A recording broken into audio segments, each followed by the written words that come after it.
Harold Perkins Jr. is, let's just say this, he's not a linebacker. I don't know what the hell he is, though. So let's start off the conversation with Harold Perkins Jr. because Elson ranked him in the top 5. He was your number 5 safety. He was, I think he was 5. Maybe he was 6. I'm panning over to that page right now. He was 5. You're right. Yeah. So he ranked him as his number 5 safety in the 2026 safety class. And Perkins thought of as a linebacker and edge is where he played. He makes the call out, says he's a safety. Guess what? I watched the tape. I come away with the idea that he's a safety too. So we're going to talk about that first because he's not a linebacker for either of us. And coming in my safety rankings, he's going to be number 6. Just below Kamari Ramsey and just above Keon Sabb. He kind of bridges that gap between those two because it's a very large gap for me. So it's kind of nice to have a guy in there that's firmly between the two, not really in the sphere of Ramsey, but not really in the sphere of Sabb either. I don't know what position he is, but I do know he can be the world's best QB spy.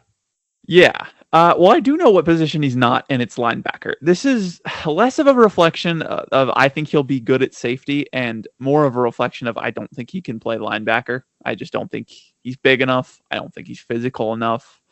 I don't think he keys well enough either. No, he doesn't. And when you actually watch his pure linebacker tape, there's a lot of good things about Harold Perkins, but I feel like most of the things that we're going to talk about as far as his pluses, his strengths, really aren't things that necessarily apply to linebackers specifically. They apply to really any position.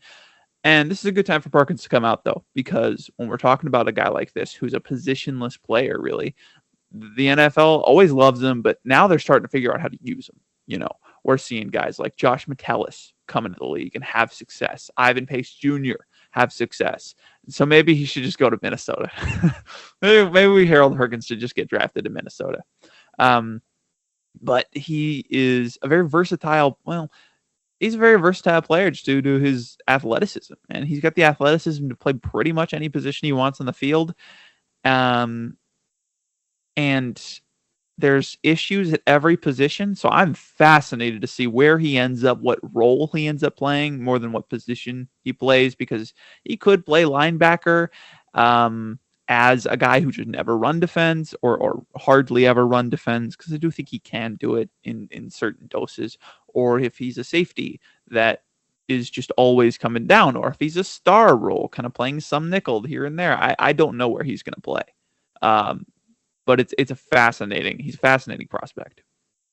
So you watched the tape and came to a similar conclusion that I did in episode 1 of Summer Scouting, but as I think about it more, I'm kind of talking myself into him as a linebacker if you put him in that late downs, passing downs role, because I really, really liked him in coverage, and I want to get your thoughts on that. He's athletic enough to do it, and I thought his feel for coverage was pretty rare, with polishing still to get to at the next level. However, you can use him as a blitzer as well, and you can have him be a fantastic QB spy and stick him on these quarterbacks that have play extension as one of the best tools in their bag. However, I do think his best upside is as sort of a star, like you said, that nickel safety versatile type, because I straight up think he has the speed to play man coverage on tight ends. It's just if you can coach that into him, and I already think he's getting close in college. Yeah, and I think you nailed it on the head. I think he plays linebacker in third down positions, and in first and second down, I think you bring him down as a box safety. In coverage, I did like him. I think a lot of it is propped up by athleticism. It's just he can get beat and still make it look pretty because he's so fast, and because he's so agile as well. But there is also just an instinctual feel there that you can't teach. There are some times where he goes with the flow of the round. He's not thinking, and he just got it down, and it ends up in a pick or a really nice play. So Perkins absolutely has that ability. It's just I didn't see it consistently, and I would have liked to see it. And that really is the story of his tape. It's like, yeah, there's a lot of great stuff, but I've just never seen it consistently. So he's got another year to prove he can do great things consistently. Maybe he will, maybe he won't. If he doesn't, then I think we talk about him somewhere in the 3rd to 4th round range, a guy that he's got potential in the league, but you got to do a lot of work, not just teaching him up, but figuring out what to teach him up on, figuring out where he's going to play, what you want to do with him, having a creative defensive coordinator. But if he does clean that stuff up, Absolutely first round potential there for Harold Perkins. LSU is going to flip him the bird and they're going to put him at cornerback and say you have to learn another new position and nobody's going to know what you are even more because he's going to be good at it somehow, but not quite Hell, good enough. he might be able to do it though. Like, I mean, he's just that crazy. I mean, I'm just it was a weird watch, let's say the least. It was a weird watch. And if you do move him to safety full time, I obviously have concerns. I've never seen him play a deep zone.